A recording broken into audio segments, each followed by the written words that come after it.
This presentation of the National Thoroughbred Racing Association continues on ESPN.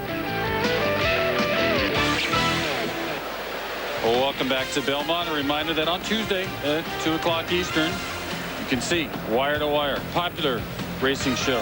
Randy Moss involved. I think they'll look at the Belmont on that. Right now, looking at just the game. They'll do that too. They just brought down the Jose Santos family, and the kids need raincoats at this point. This is their third trip to the winner's circle. They look like drowned rats. One more time, down along the inside, you see Wonder Again in the white behind Delta Princess. Delta Princess stumbles there just a bit. I hope she's okay. Wonder Again has to wait to the top three to clear before she finally swings out for some racing room there, ridden by Edgar Prado. And when I saw this the first time, I thought that Wonder Again didn't really finish all that well. But looking at the replay again, she did. When she finally got clear, you see Wonder Again gaining ground on the top two. And actually, that traffic incident cost her a lot more than I thought it did. She probably would have been a clear second for sure, and may have even won it if she had gotten through along the inside. Mariinsky's won 5 of 14 lifetime. The jockey would like to win another big one later today. Janine has him now. That's right. This was just a warm-up for Jose Santos as he pilots Mariinsky, filly that you hadn't ridden in a while, and she had just run 7 days ago. But I know Christophe Clement, the trainer, was very, very confident. He said the filly will beat the bounce to the people who thought she was going to bounce off that last race. Did he transfer that confidence over to you in riding her today? Yeah, actually, he asked me only tee up 2 horses in the race, Voodoo Dancer and Mariinsky. But I told him, actually, he asked me which horse I prefer to ride. And I told him the grass is getting soft, and I think we got a better chance with Mariinsky. We know Voodoo Dancer is a real nice filly, but he don't like the soft going. Yeah, and Mariinsky, of course, just loves the soft going. Turning to Funny Side now later on. You had said after the very first time that you worked the horse, you had never even ridden him, he had never run in a race yet. I found my Derby horse. How did that come about? What did he do in that work that gave you that kind of confidence in him? Well, after I worked him the third time, and I feel he was very special. He started riding for me, and we went half a mile very easy. He went like in 46. And for a 2-year-old to go in 46 that day, it was very impressive. I thought he went in 49. And when Barkley told me the time, and I said, listen, this is going to be my Derby horse and your Derby horse. And worked out great. You know, he ran a hell of a race and the Win Memorial. And I know the distance was going to be a little longer. And I was surprised because the people handicap, they give you a 65 shot to Empire Maker, and I only got beat by a neck, and he was 13-1. But in my book, he was 3-5. Well, you guys got the job done. We'll wish you best of luck later. Jose Santos was the spoiler for the Triple Crown bid of Charismatic when he won on Lemon Drop Kid. This time around, he's going for all 3 himself. Kenny? He's doing okay so far. Those who backed him this time on Mariinsky, $8.10 risk averse. Another strongly getting up for second, 27-20. Randy, you look like you're edging in to make a point. Christophe Clement, the trainer of Mariinsky, of course, also has Dynaver coming up later on in the Belmont. They actually worked together on the turf course here, Dynaver and Mariinsky, to get Dynaver ready when the main track was sloppy. And Dynaver outworked Mariinsky, but at that point, Clement made the point to everybody that Mariinsky was quite a good filly, and she's shown it. All sorts of intertwining stories as we carry forward for the 135th Belmont. We got more live racing still coming here on ESPN, and much, much more on Funny Side's attempt to become the 12th Triple Crown winner. It's raining now. No, it's pouring. We're coming right back. Welcome back to Belmont, where many people have gone indoors for safety. It's raining a lot, but they're staying around for the 135th Belmont because Funny Side's running in it. When it's all over, it's 7 o'clock Eastern. We'll bring you the entire story after the fact, whether he went on to be the 12th or an upset took place. Of course, you can also see the racing on ESPN.com because there's this fancy new thing called ESPN Motion. ESPN Motion brings you all the Triple Crown series and every other sport that exists on planet Earth. At precisely 5:30 p.m. Eastern time, we'll leave the air. NBC's on with the Belmont Stakes, the 135th running of the Belmont Stakes. Now, yesterday, they offered up a ride on the blimp, and our Gene Edwards took advantage of it. Janine, was it fun? Was that Captain Kangaroo at the controls? That is actually Captain Jim Maloney, and he is the pilot in charge for the Goodyear fleet. There's 3 blimps. It was a blast. I'll tell you, when they take off, when it goes up, it feels like it's just going straight up in the air. I can't compare it to an airplane ride because I guess it would be more like a helicopter ride. I've never been in a helicopter. I don't know. Were there snacks on it or anything? Or? No snacks, only 6 seats, no flight attendant, and you know what? No smoking, I imagine. No, and the windows were wide open, so like if you wanted to hang out with your camera and hang out the side to take a picture, you could be at risk of losing your camera. But no seat belts either, because there's really no turbulence. It sways quite a bit. Those are people running to greet it? Here we are. They're grabbing the ropes. Blimp groupies running up to get near it? It's actually a crew of about 21 that travels with the blimp, and that's the ground crew that brings it down. Very nice. Thanks for that ride. It's the blimpiest blimp of all. Too bad it couldn't get up today with the bad weather. Now, of course, yesterday Birdtown won the Acorn. They offered a double from the Acorn to the Belmont. $20 on Empire Maker, $15.80 on Funny Side, kind of staying with about what the odds are on the straight mutuals. Birdtown outrunning Lady Tack with Storm Flag flying. A disappointment in the Acorn yesterday, and gives me an opportunity to correct something that I said yesterday. I was talking about the $2 million triple tiara that's offered at New York Racing Association, and I got the races wrong, so let's correct that right now. The 3 races in the triple tiara are the Mother Goose, the Coaching Club American Oaks, and then the Alabama. Those are the 3 races, so it actually starts not in the Acorn, but with the next possible start. First mistake Randy Moss made all season. I hate it when I do that. He can live with himself now. Now, this past Monday at the Opal in New York City, some of the New York jockey colony got out there for a good reason. For Ronald McDonald House, they acted as guest bartenders. Our pal Aaron Greider leads us through the journey and hearing all the support for Funny Side. For hardcore New Yorkers, there is more to be excited about than the Mets and Yankees. This week, it's all about local hero Funny Side. I'm here with Rosario from La Grezzi Restaurant. Who's your pick in the Belmont? Funny Side. He's a winner? We got a Triple Crown winner? And if we do, what's the special? Saturday night. Spaghetti meatball. Go Funny Side. Buona fortuna, Funny Side. Lo so che dobbiamo vincere sabato. Good luck. Hey, I'll have 2 eggs, Funny Side up with bacon on the side. Let me get the Empire Maker with cheese, please. We no carry Empire Maker, sir. Well, at my height, if I was 50 pounds lighter, I would love to ride Funny Side being a New York horse. 50, 100 pounds lighter. Well, maybe 20 You years. look like a horse. 20 years younger and 50 pounds lighter. Go Funny Side. New York's finest is back in New York's horse for the Triple Crown. Go Funny Side! Do you have ESPN magazine with Funny Side? Never mind, I'll take the one next to it. And nothing says horse racing like a visit to OTB. I went back again this year to see what their opinion was on the Belmont. I'm back!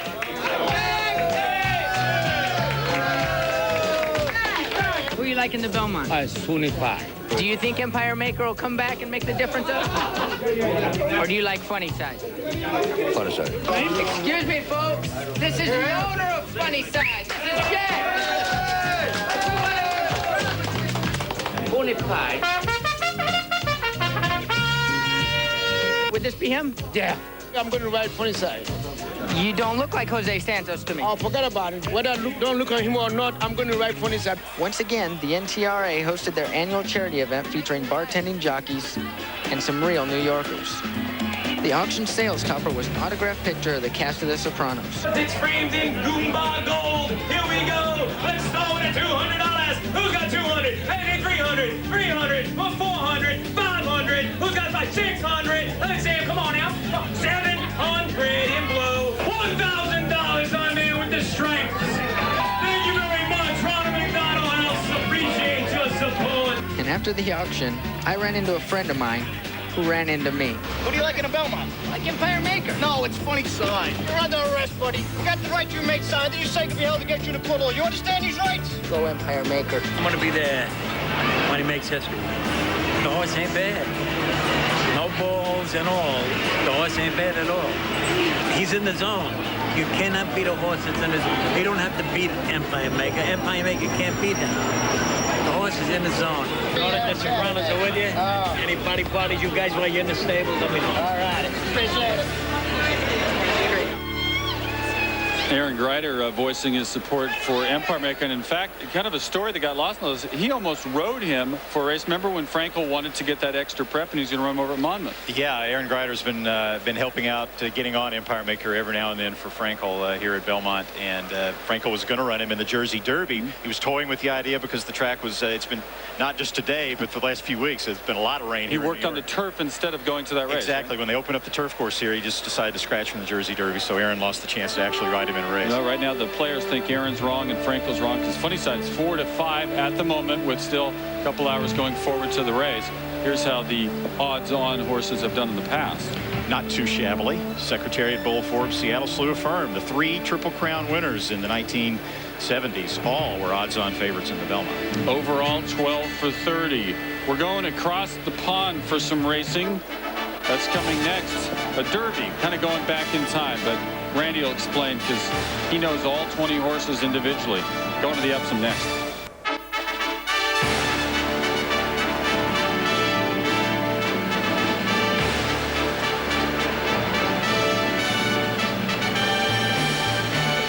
And welcome back to Belmont Park, where it remains cold and wet. That looks kind of almost pretty and sunny right there, but it's wrong. Yeah, it kind of feels like England. In fact, earlier today, Randy and I went over to England, over to Epsom Downs for the Epsom Derby. Randy kind of held my hand and taught me about it because I didn't know a lot. So or I'm just going to let you have the floor. Epsom Derby. Derby. Epsom Derby. That's more in Ireland, I thought, where they do it that way. It's even in England, too. Okay. It's a whole European thing, Epsom Derby. Explain to us the history. They've been doing this for millions of years. The Epsom Derby actually began in 1780. It is one of the oldest stakes races over there, and it's the second leg of the English Triple Crown, which consists of the English 2,000 guineas in May, and then the Epsom Derby in June, and then the race called the St. Leger at 1 3/4 in September. And the English Triple Crown's been going on since the early 1800s, a lot longer than ours. And they do this on grass? They do this on grass at 1.5 miles plus 10 yards. And like the Kentucky Derby, they have a 20-horse limit. And they're trying to be better than the Belmont by going 10 extra yards, or is that a metric thing? What? It's a little competition. Don't even get into it. Just 20 this time. At Epsom Downs in Surrey, UK. And there's a look at the lineup. There were 4 horses trained by Aidan O'Brien. Alberto Giacometti, Balestrini, Brian Boru, and also way down at the bottom, the Great Gatsby, but refused to bend. Number 15 was the favorite, coming off a win in the 2,000 guineas, won the first leg of the Triple Crown, and some late support for the number 9, Chris Kinn, who started the day at 12-1 and wound up going to post at odds I like 6-1. Chris Kinn a lot. Richard Halls in his very first call of the Epsom. Here you go. And they're off and racing for the Vodafone Derby of 2003. Let me try again. Just Welt slightly. The Great Gatsby is amongst those that show up in the early stages, with Dutch Gold and Alberto Giacometti also adopting a handy role. Balestrini just behind the speed, with Magistretti, Refused to Bend, is in 7th place at this stage from Lundy's Lane, who shows in 8th. Prince Nureyev in midfield, also in mid-division. Let me try again, being rousted up to try and get up the inside as they'll continue to climb. Brian Boru is also making ground on the inner from Unigold. Alam Shah is currently in mid-division from Summerland and Shield. Prince Nureyev and Greikos are still towards the rear of the field, and also towards the back, Strength and Honor, Norse Dancer and Dunhill Star. But it's Dutch Gold who leads them uphill still as they approach the final 9 furlongs, attended on the inside by the Great Gatsby. The pink cap in third of Alberto Giacometti, on the outside of Brian Boru, the same jacket, the blue cap. Then on the outside, Balestrini. So Aidan O'Brien horses tracking the pace. Refused to Bend tracks that trio with Lundy's Lane and Franklin Gardens. Chris Kinn taking the brave route up the fence from Strength and Honor, who's on the outside of Greikos. Alam Shah in midfield, the green colours from Unigold. Then Shield, Dunhill Star has 6 behind. Let me try again, who's lost his position from Prince Nureyev. Also on the outside, Magistretti has lost ground. And then Summerland and Norse Dancer will have to pass them all to win. They begin the turn and the descent towards Tattenham Corner. And it's the Great Gatsby by a neck from Dutch Gold. In third place, Balestrini on the outside of Alberto Giacometti. Brian Boru didn't come down the hill as well as some. Refused to Bend and Lundy's Lane come next from Franklin's Gardens. Alam Shah is poised in midfield, about 8 lengths off the pace, in 8th or 9th on the outside of Chris Kinn. Greikos improving for Frankie Dettori from Shield, and Strength and Honor, and the stragglers are turning in a Magistretti and Norse Dancer. They begin to increase the tempo with 3.5 furlongs to travel. And it's against the Great Gatsby in the pink jacket, pressed on the outside by Dutch Gold. All of a sudden, these two have got a break on Balestrini. Some of the big guns behind are struggling. Chris Kin refused to bend, can't pick up. One that's making ground is Adam Sharp, but inside the final couple of furlongs, it's the Great Gatsby who has them all at full stretch. From Dutch Gold, then back in third place, Balestrini. Relentless headway from Chris Kin. Kieran Fallon now asking that horse for maximum effort. North Dancer and Adam Sharp trying to join in. The Great Gatsby for Pat Edry, but Chris Kin for Kieran Fallon. Runs down the leader. Adam Sharp tries hard to close, but Chris Kin will win the Vodafone Derby. Chris Kin for Kieran Fallon and Sir Michael Stout. Randy, I told you to look out for that 9, huh? This was the Vodafone. You're right. The Vodafone Epsom Derby, was it not? Exactly. We got to get that corporate sponsor in there. And there you see Chris Kin. Supplemented to this race. Supplemented, the first supplement to ever win the Epsom Derby. 90,000 pounds it cost the supplement. The total purse, $2 million roughly, owned by Saeed Suhail. The second Epsom Derby win for trainer Sir Michael Stout, or the third one rather, and the second for jockey Kieran Fallon, and they've been red hot over there recently in England. Let's investigate how it took place then. It took place with the perfect trip. Down along the inside, slipping through Chris Kin along the rail with Fallon. Seemingly in that long stretch at Epsom, just getting through at every possible moment, and then finally outrunning a really tough pace setter in the Great Gatsby, one of those Aidan O'Brien horses, one of the 4, but not necessarily the most highly regarded of Aidan O'Brien's horses. But once Kieran Fallon steered Chris Kin to the outside, saved ground now all the way on the turn and down through the stretch, and then when he got through most of the big clump of horses, he steered out around the top 3 there, and the Great Gatsby hanging gamely, but not gamely enough. Chris Kin and Kieran Fallon. Fallon also won this race with a horse called Oath in '99, and believe it or not, Sir Michael Stout was the trainer of a horse called Shergar, an Irish legend. The Irish had won the last 3 before this year. This is an English horse. You really tried to dominate that segment. Randy Moss just trying to make it a smaller globe. If you live in Ireland and it's blacked out, or if you like this kind of racing, and who doesn't, please watch the Budweiser Irish Derby. Start of the series. The road to the World Thoroughbred Championships. Keep that in mind. That's Sunday, July 6th. All right, we're going to come right back. Wow. Looks like there'll be no still photos this year of the Belmont because they've all been wiped out by the rain. Now, they got them covered. They know what they're doing. They got disposables also. It's all going to be good.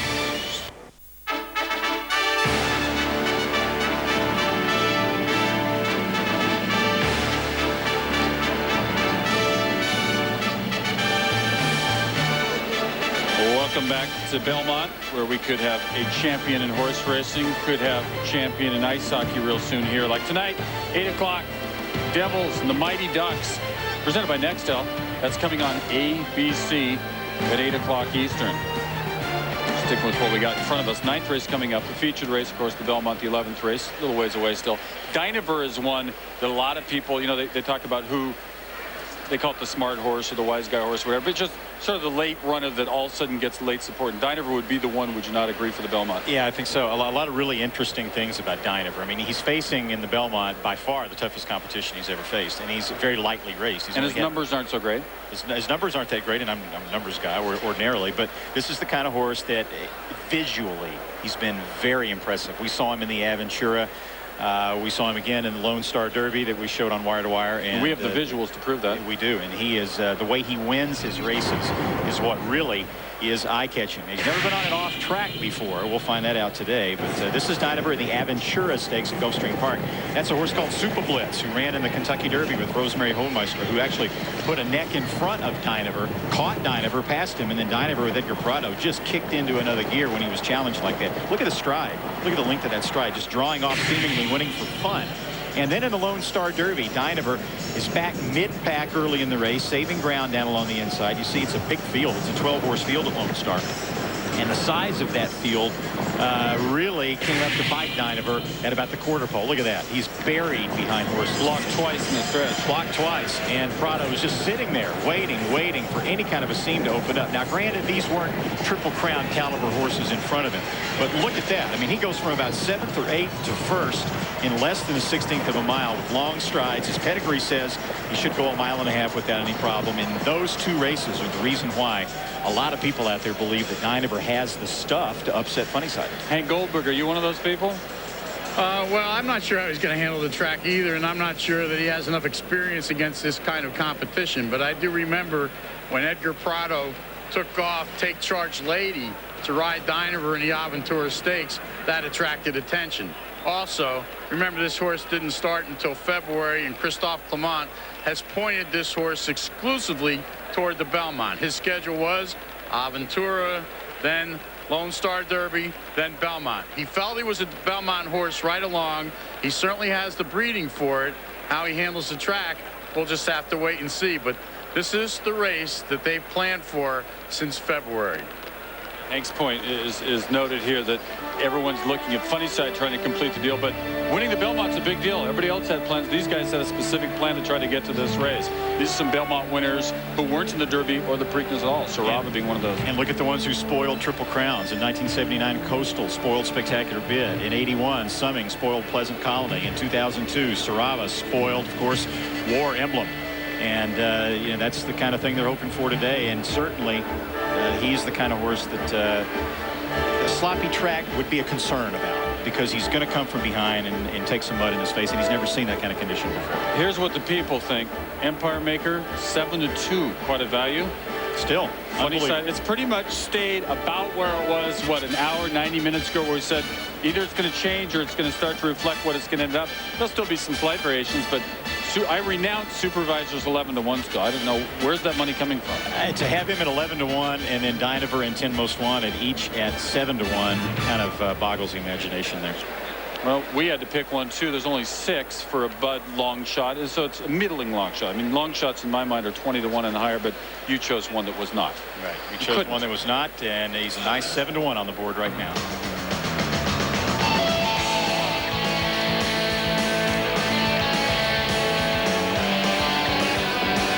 Would be 10 Most Wanted, the winner of the Illinois Derby, who ran so disappointingly in the Kentucky Derby, finishing 9th with a crooked spine.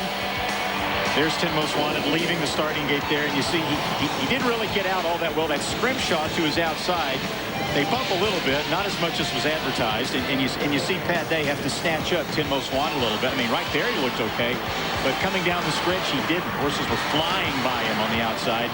That was not a good sign, but I don't like 10 Most Wanted as a Bud long shot because of this race. I like him because of the Illinois Derby beforehand, and the fact that, as you see him training here at Belmont Park, he has been training exceptionally well since the Kentucky Derby. Our people in the truck are top notch, but I want to double check they're giving us the right odds. Do you? Supervisor should not be 11-1. I got a cell phone. Let's make a phone. No, we can look back at the board as well. Well, we got it all figured out. All right, we're coming right back. We get another live race 4 minutes away. We're going to the 9th at 7 furlongs. It's called the Riva Ridge. Please stay with us. More horse racing next.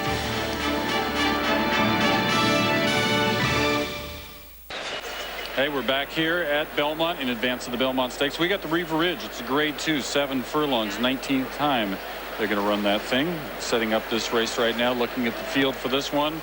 Not a huge field, 7 furlongs.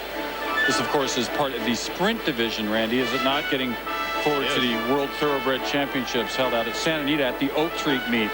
Midas Eyes, on other circumstances, might have been involved in the big race today, you know? Yeah, if they didn't, Frankel didn't have an Empire Maker or a Peace Rules in his barn that we saw in the Derby and the Preakness, Midas Eyes could conceivably have run in one of those 2 races, especially the Preakness. 4 for a nickel in this spot in the race. There are other good horses in here, but it's being billed as a rematch between Midas Eyes and Posse. They finished 1st and 2nd, a long way apart in the Swale Stakes. Posse has improved a lot since then. Midas Eyes just off winning the Derby Trial, a grade 3, and that was after having won the Swale by 9 1/4 lengths at Gulfstream Park. He's a horse that touts himself. He broke his maiden by 8 lengths. He won the Swale by 9 1/4. He won the Derby Trial in his last start, going a mile, not quite as impressively, at Churchill Downs by 2.5. Jerry Bailey keeps the mount. Bobby Frankel often scratches horses on sloppy racetracks, but he's keeping Midas Eyes in there. His early speed indicates that, of course, the sloppy track shouldn't bother him at all. Tom Durkin's the race calling. We brought him in too darn late and spoiled all the fun that we had yesterday with bingo and other things. How's it going upstairs? Well, it's very nice here. I'm nice and cozy and dry, above all, about 94 feet above the finish line. Is it far more difficult on a real sloppy? I mean, it's not like foggy or anything, but is the slop hurting you at all on getting through to see the colors? Yeah, no, you can see the colors are pretty good. Hello, folks. I'm in my little dark room here, but yeah, you can see the colors just fine today. The vision isn't a problem, except when they come into the stretch, all those horses that have been running from far behind all turn the color of the racetrack, mud. So that we don't particularly care for. But I'm very careful not to complain at all about the job I have. I have a quiz for you for the Belmont Stakes. Yeah. Yellow silks, orange sleeves. What, supervisor? Yeah. Why is supervisor at 11 or 12 to 1? Did you put all your money on that? Is that what brought it down? We're going to create a minus. I'll book all that action. You want it 11 to 1 right now. You'd probably be about 40 to 1 by the time they spring the latch, though. Do you have any new sayings or any new way you're going to throw at the audience there when you call the Belmont? You just can go back to your old form. Yeah, I just call it like it's the third at Aqueduct on February 6th. It's really not going to be much different. Now you truly get amped up. I mean, you know what's on the line. Does your heart pound like every other race? I have to tell the folks there's something right here now. Horses reach the starting gate. They're at the post. Yeah, I'm sorry. Go ahead, guys. Can you pipe our mics through so we can tell them? Because we called a race at Aqueduct this year quite efficiently. Yeah, I know. That was interesting, to say the least. And Alley I'm not looking over my shoulder as you guys taking my job, I can tell you that. Tell the crowd something else. That they continue to load. And we're waiting for Epic, Alley Sweep, Halo Homewrecker. There's Midnight Charlie. There's Epic in those fluorescent green silks. Announcer friendly, I can tell you. Tell them no betting allowed on this race. Just see what they do. Yeah. Ladies and gentlemen, we've called on the Belmont Stakes until tomorrow afternoon. Hey, good luck on this race, call, and great luck in the Belmont. It's good working with you. We look forward to your call of the 135th Belmont. All right, very fun working with you guys. Right now we've got the 19th Riva Ridge. Alley Sweep in the gate and waiting for Halo Homewrecker. Gary Stevens aboard Halo Homewrecker. And later on today, he will be aloft Scrimshaw in the Belmont Stakes. 7/8 of a mile, ready for the Riva Ridge.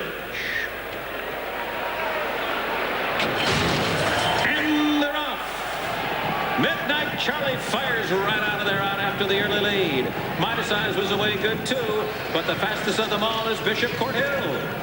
Moving up the backstretch, Bishop Court Hill in front of Midas Eyes by 3/4 of a length. Midnight Charlie is running third now. Battle One comes through on the inside. Fourth, Alley Sweep under a ride in fifth. 2 lengths back, Halo Homewrecker. He's about 8 lengths from the front runners. Farther back in the field, an unhurried Posse and Epic.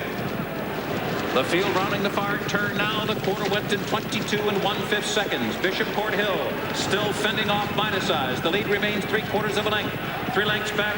Battle One runs in third. Alley Sweep on the outside. Chavez busy on him. Halo Homewrecker now beginning to hit his best stride. He's leveling off and coming on the outside from fifth. Gonna break up another 4. Back to Posse, while 8 lengths from the lead is a threat as the field turns for home. Bishop Court Hill off the turn in front. Midas Eyes and Bailey gets busy. The half went in 44 3/5 seconds. And Posse is third and closing. 1 furlong to go. Midas Eyes wanders to the inside. Here comes Posse, and he's gobbling up the slot with the 16th to go. Midas Eyes full out. Posse powers up on the outside. Ding dong battle down to the line. Posse, Midas Eyes, either are dead tight, too close to call. Posse and Midas Eyes, there was absolutely nothing between them after 7 furlongs, and it was close for third as well. Close for third as well between Halo Homewrecker and Bishop Court Hill. Boy, we have had some thrilling races this afternoon. If I had to pick a winner, I would have said Posse right as they came down the line, but that was a great race as the horse comes from way off the pace. Midas Eyes, did he hold on? Well, we'll take a look at that photo finish. You've been pretty good at calling it so far. Like Posse there by a nose is what your unofficial explanation is so far. If I had to be. And another great call by Tom Durkin. You see Midas Eyes defeated Posse in the Swale in March at Gulfstream Park. Same distance by 9 1/4 lengths. But Steve Asmussen, the trainer of Posse, told me that definitely Posse had gotten a lot better since then, and he was eagerly anticipating the rematch. And what a rematch it was. It looks like both horses fired. They went 7 furlongs in 122. I'm declaring Posse the winner. In fact, they've done that. But I said so first. I think, Posse's trainer, Steve Asmussen, lost the Acorn by nose just yesterday. Just a long nose, actually. A long nose, and this time Posse gets his nose down in the upset of Midas Eyes. Midas Eyes, the 4-5 favorite. Bishop Court Hill went to the lead. Midas Eyes stalked him. Looked like he might have been home free at the top of the stretch, but here comes Posse, who won his last